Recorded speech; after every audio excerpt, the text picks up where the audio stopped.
Hello and welcome to this history tutorial on the British sector of the Western Front. This is for Edexcel GCSE History, Medicine in Britain. Today we will cover the key battles that took place on the Western Front between 1914 and 1918.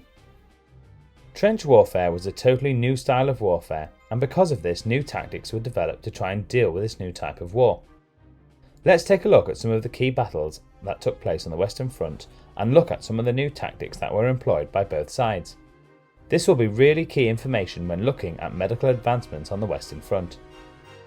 One of the first key battles you need to be familiar with is the First Battle of Ypres in 1914.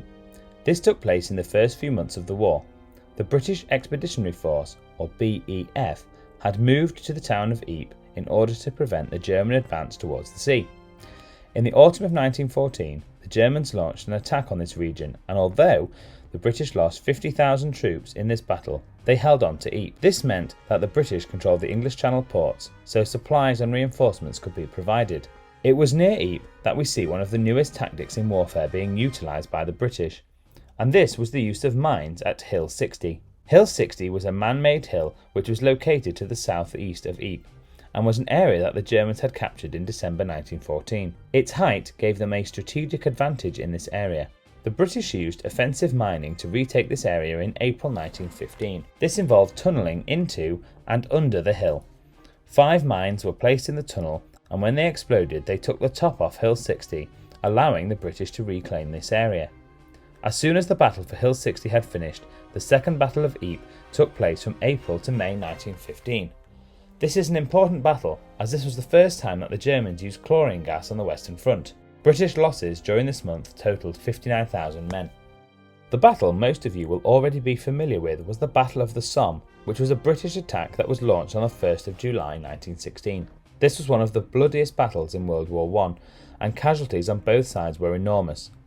On the first day alone, British casualties were over 57,000, with deaths totalling over 20,000 men.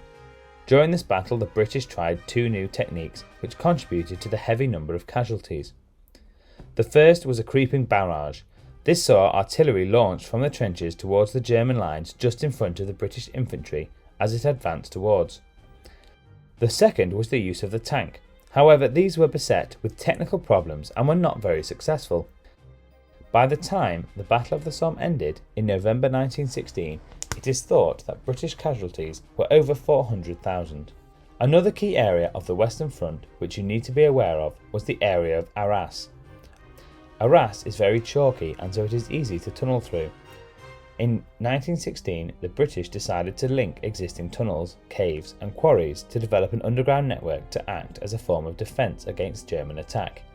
When complete, up to 25,000 men could be stationed in these tunnels, and they also contained electric lights, running water, and a light railway system and a fully functioning hospital. These tunnels played a key role in the 1917 Battle of Arras.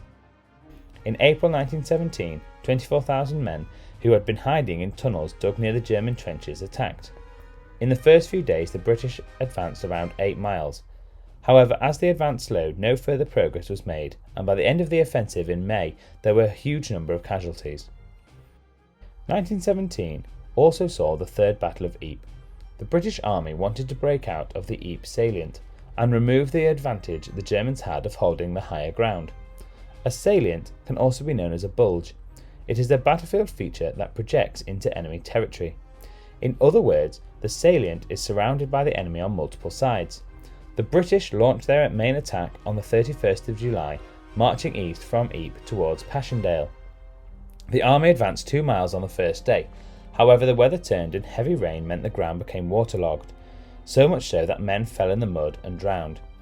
This campaign lasted until November, and the British advanced 7 miles in total during this time at the cost of 245,000 men.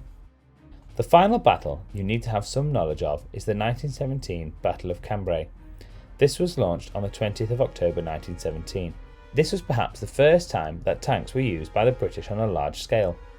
Over 500 were used in this battle, and they were able to move easily across the barbed wire, and their machine guns were very effective. This meant that the Germans lost ground on the first day of the battle. However, the tanks did not have enough infantry support, and by themselves could not defend and hold the ground captured. As a result, the British lost almost all the ground they had taken. In summary, on the Western Front there were several key battles that took place where the British tried new warfare techniques which had an impact on the type of medical problems that were being dealt with during the war. To get further help, visit history.outwood.com, see your teacher in school, or check out quiz.outwood.com for those sweet revision quizzes. You can also follow the Outwood Humanities team on Twitter @OGATHumanities. Until next time, that was a little bit of history.